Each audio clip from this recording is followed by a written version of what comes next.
Well, Channel 9's Married at First Sight continues to dominate ratings, and after tonight's dinner party, you can certainly see why. There was drama, walkouts and tears. Take a look.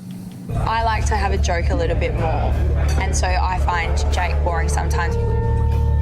He makes 32 seem really, old.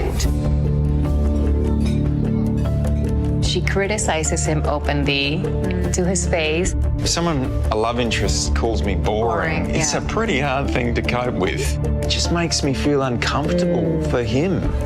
James really spoke highly of you. Like, you're a good guy, you've got a good mind, and this and that. Apparently I'm boring, but I felt tonight that Becca was probably pretty harsh, actually. Anything I do or say around her, it's not good enough. Oh, and one of those taking part in the experiment is with us now, none other than Rebecca. Welcome to the Ange, Rob and Robbo show, Beck. Yes, hi, how's it going? Good. The drama tonight. Look, I don't even know where to begin with tonight's dinner party. What was your big takeout? Because a lot went down.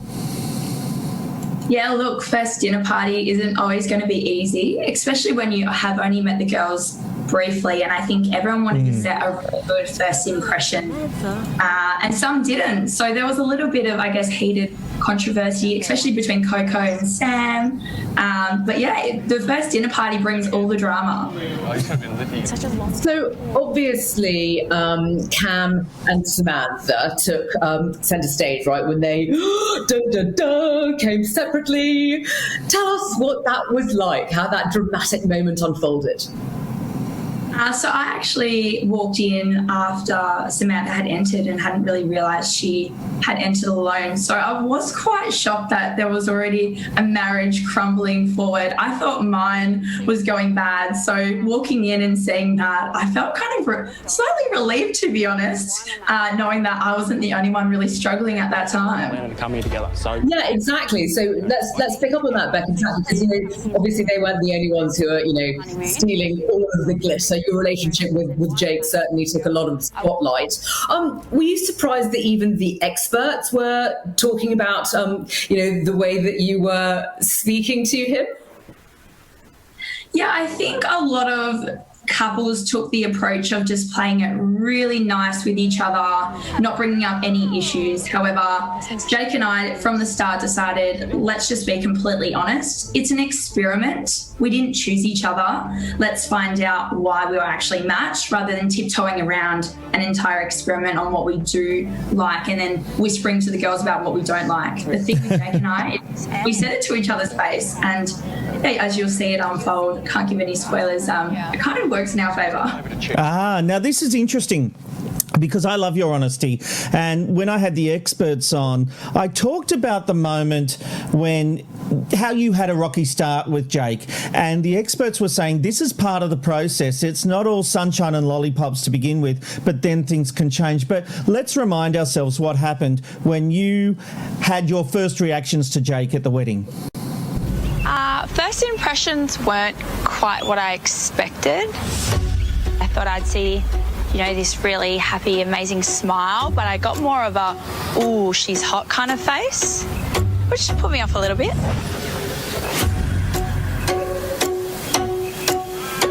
Yeah.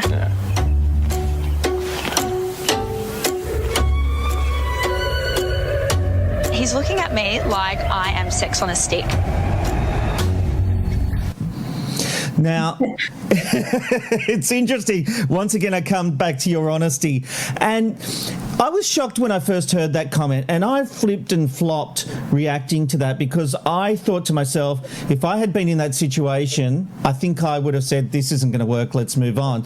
But it was interesting for me speaking to the experts when they said, you can't do that because you need to see where things go. But one thing that did interest me is where that comment came from within you. And I started to think, does that comment come from a place within you because you've always felt judged on your looks and not your brain? Yeah, look, when I pictured my wedding day, it was very hard not having, I guess, your family and friends around for that support. Your emotions are already heightened. You know, we've spent 2 weeks before that in hotel quarantine and things like that. So to come out and finally meet your partner that you have been spending literally 2 weeks dreaming and thinking like this is the man of your dreams. I guess past relationships, past experience with guys, I have a trigger, and trigger for me is wolf whistling. So as soon as I walked down the aisle and I got that, it was like that inner switch in me turned, and it turned very fast. If he wasn't to whistle at me like he did, it probably would have been different, but my walls went straight up. I was going through, I guess, past trauma I've had with guys and this kind of stuff happening, and it was downhill pretty fast. But that's the thing I've got to ask you. Does it come from that place that you had this fantasy in your mind's eye of what that day would be like? Absolutely. I think it was just what I thought would happen versus reality, and the conversation wasn't flowing. I thought in my mind, I was convinced I was getting someone who just wanted to talk and laugh and banter. And as soon as I got there, awkward, silence, staring, wolf whistling, I was in my absolute depth. I don't think I've ever felt so uncomfortable around someone before. So that was me putting my walls up.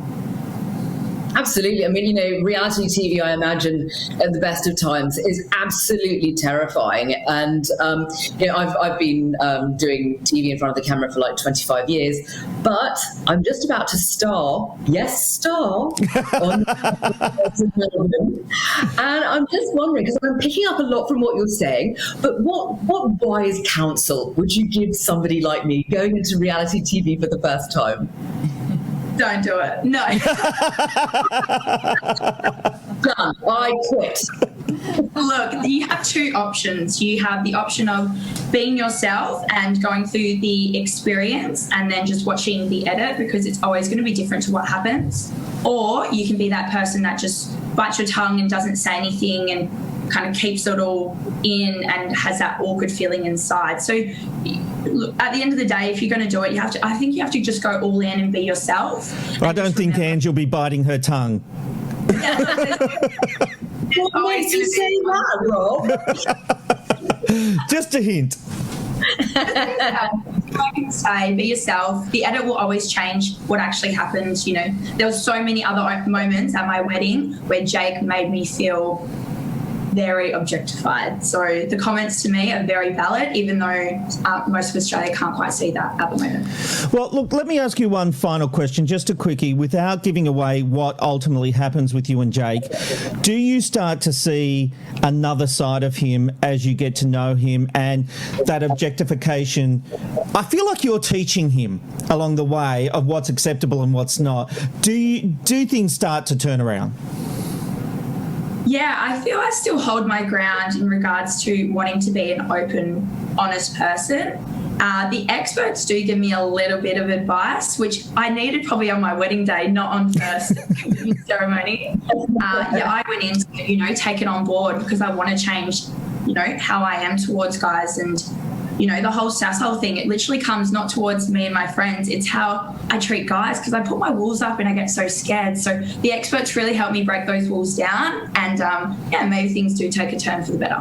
Oh, brilliant. I can't wait to watch. And I am addicted to this season. Married at First Sight continues tomorrow at 7:30 and pretty much all through the week, including Sunday. Keep watching it. Beck, thanks for joining us on the Ange, Rob and Robbo show. No worries, my pleasure. And good luck on your Housewives show. Best of luck. Thanks, darling. I'm going to need it. Pray for me. I'll be watching.